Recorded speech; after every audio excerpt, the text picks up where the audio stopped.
The Seahawks season last year was really good under the first year of Coach Mike Macdonald going 10-7. But what is one thing that they need to fix going into the offseason? Seahawks!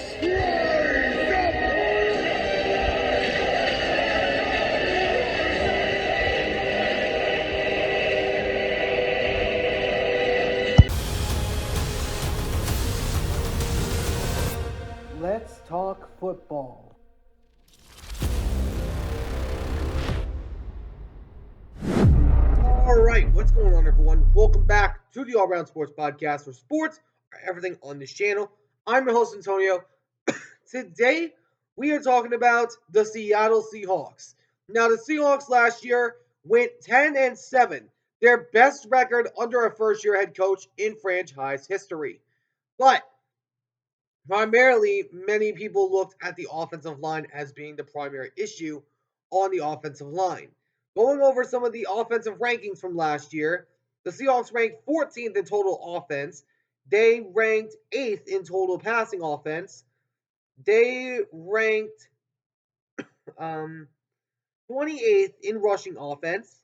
They ranked 18th in total scoring offense. And then red zone offense, they ranked down at the number 14 spot, just ahead of the 49ers by a smidge. Then third down offense, they ranked near the bottom at 21st in the league. But the defense, on the other hand, had some big improvements, as the defense ranked 14th in the NFL in total total defense, my bad. Their passing defense ranked 11th in the league, which is the best rank that they've had in recent years. The run defense was where they kind of struggled, ranking 16th in that category. As far as scoring defense, the Seahawks ranked 11th in that category. The red zone defense, the Seattle Seahawks ranked 9th in that category. And then the third down defense, the Seahawks ranked 10th in that category. But the Seahawks, the question going into this offseason is, what is the primary thing that the Seahawks need to fix going into the offseason on both defense and offense? So I'm going to talk about this here in just a second. Before we get started, I want to mention two things. First off, starting at the beginning of the pre-draft, I will be beginning a new series on my channel called the NFC West meeting for each week. What I am going to do is I'm going to have jerseys of my team and then also shirts on of the other team, doing like my fan reaction of each of those teams. So be sure to tune into that. They'll be premiering pre-draft, so we'll see what happens there. But also, if you guys do enjoy this video, please be sure to do me a massive favor and smash that like button down below. Subscribe if you haven't already. But for now, let's get this thing started. Seahawks concerns that I think they need to fix. Starting off on the offensive side, I believe the offense has to fix their offensive line issues. Now, near the end of the season, the offensive line did get better, but we need someone else in there that can help out with that category. Some of the old linemen I'm looking at, one of them I'm looking at, I know people have said Calvin Banks as one of them. My only concern is his injury history. That's my only concern. One I have my eyes on is Cameron Williams, because he comes from the same university. They had one of the best offensive lines in college football, and then also along with Josh Simmons of the Ohio State Buckeyes, also along with JSN as well. But I believe that the two top targets for offensive line should be either Josh Simmons or Cameron Williams if they're going to fix that category. And then maybe go out there and get a third string tight end. You already got Noah Fant and also A.J. Barner, which A.J. Barner was a stud last year in the rookie spot. A guy I have my eyes on is Tyler Warren. He comes from Penn State. He can pretty much do everything. He's kind of like an offensive lineman at the tight end position. He kind of can get up there and block. He can do everything. He did everything for the Penn State and Indy Lions during their run to the national championship game before they would eventually lose to the Notre Dame Fighting Irish. But as far as the defense goes, I believe that the defensive line needs help on the run stopping defense. In total of last year, let me bring that back up. Oh, never mind. Well, you already saw it from the beginning of the show. They ranked around the top 18 area. They need to get better at the run defense. If you're going to be a good team, you need to both establish the run and also stop the run. This is something I've looked at. A guy I'm looking at is Walter Nolan, coming from Ole Miss. He is one of the biggest offensive defensive linemen I have seen. He was a part of one of the best units in Ole Miss, one of the best sacking units in the entire SEC. But I'm also looking at some other guys on here. I'm looking at like a Michael Williams, James Pierce Jr., Abdul Carter, DeLon Walker, maybe like Deontay Lawson, maybe someone like him. But then also, as far as corners go, I do believe that should hopefully get better because they need to get better on the secondary, especially going against some of the better teams in the division that have good passing offenses, like a Los Angeles Rams with Puka Nacua and Cooper Cup, and like a 49er squad. A few guys I have my eyes on for the secondary. For the cornerbacks, I have Jahade Barron on one of my eye lists. Benjamin Morrison as well. Also alone, and I have two safeties that I have my eyes on. Malachi Starks and Andrew Makuba. Those two guys are my by far top two candidates for the safety spot because they need someone else at safety other than, of course, Jordan Love. Julian Love, my bad.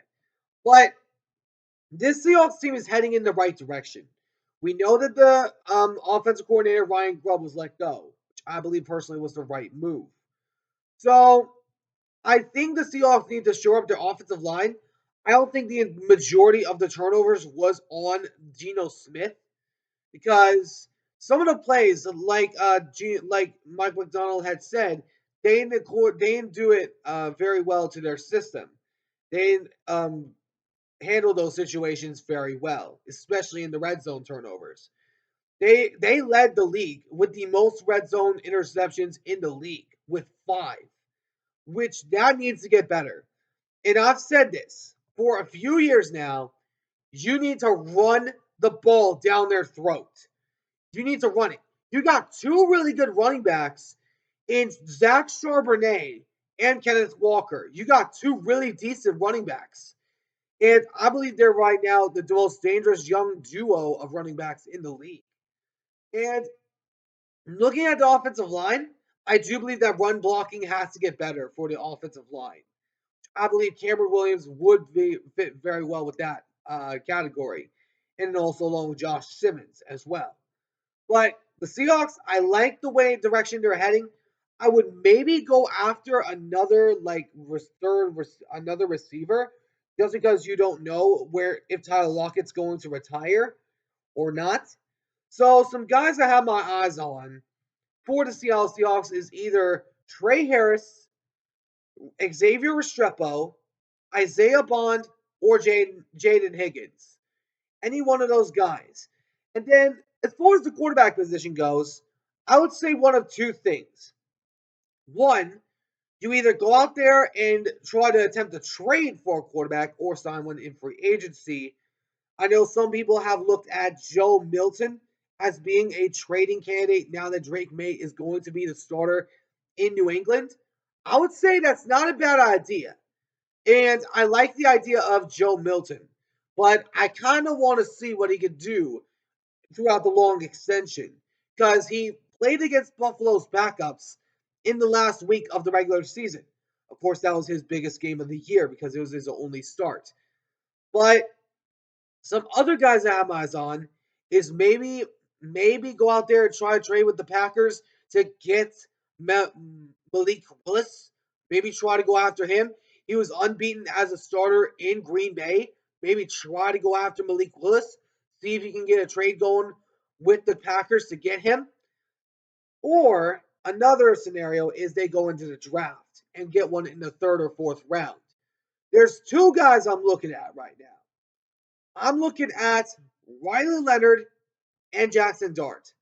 Riley Leonard, I had my concerns about him because He's primarily a running quarterback. He's not that good of a passer. If he can get better at his accuracy, he can probably be a good quarterback in the league, but I'm not expecting the Seahawks to take him. But Jackson Dart, I've said this for a few weeks now, since the offseason started. The Seahawks, if they can't go out there and get any other of those quarterbacks that I mentioned in free agency or via trade, go after Jackson Dart. Because Jackson Dart, he was one of the best quarterbacks in Ole Miss. He has 3 more college football wins than the great Ole Miss Rebel Eli Manning. And Jackson Dart, if he rests behind Geno Smith for a year, I believe Geno Smith will start 1 more year as the starter. Then Jackson Dart would come in and take over the year afterwards.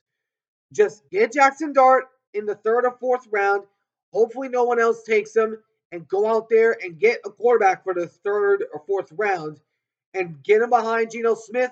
Let him come in the year afterwards. That would be my preference to the Seahawks as far as the quarterback position goes. But I like the way the defense looked last year. They ranked top 15 in almost every category, which is really good. I really like the direction that the defense is going. I would love to see something more from the offensive side of the ball. We'll see which offensive coordinator comes in to Seattle, and we got some big excitement for the future.